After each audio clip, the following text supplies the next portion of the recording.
I heard a story from an author once, and it goes like this. In the middle of the desert, there are two different tribes and only one watering hole.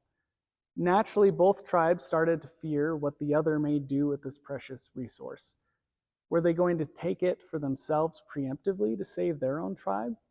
Or are they going to continue to share with one another? If this precious resource is taken, then the fear of death becomes much more real. Now there's a fear from dying from dehydration, so that fear pushes one of the tribes to go to war with the other tribe to gain control over the water well. Now that fear has doubled their problems. Now they not only fear dying from dehydration, but they fear the other tribe for attacking them to get a share of the water well. This is called the fear cycle. When we feel like there's danger, we move to fear, which moves us to a place of control, trying to control others, which in turn creates more danger, fear, and control, and so on. Deepak Chopra says, if you try to get rid of fear and anger without knowing their meaning, they will grow stronger and return. By the way, welcome to Between, the most open church on earth. Our church exists in the space between you and every person you encounter this week. This space between us is sacred, and you are welcome here. We welcome and affirm absolutely everyone, no matter your background, no matter your faith tradition, no matter what you've done, who you love, where you come from, what you believe, if you believe, or what anyone else has told you about yourself. You are welcomed here. So the story of the tribes and the watering hole is a helpful analogy in so many ways. It shows us that what we believe helps us make sense of the world.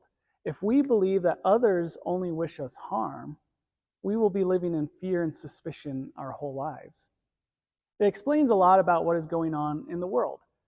Fear leads us to try and control others so we don't get hurt. Have you ever found yourself just trying to convince someone else about something you find compelling, and you just feel that urgency that if they just believed you on this, it would change everything? I think that's your desire to control, to make your conditions more hospitable to you. Maybe ask yourself, what is your ultimate fear? And how do you try to seek control over it? And maybe, when you understand that fear, that can lead you to a place where you can let go of control. Here's the prayer for today. Today I pray for humility.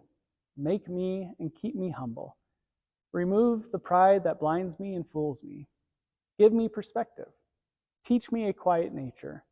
Let me find fulfillment as a helper and as a servant. When my ego flares, help me extinguish that fire that has too often burned me in the past. I pray for humility. Amen. Between is about you. Take this message into your life this week. Fill the space between you and other people with your sacred light. We'd love to share Between with as many people as possible. So there are 3 things that you can do if you found meaning in this message today.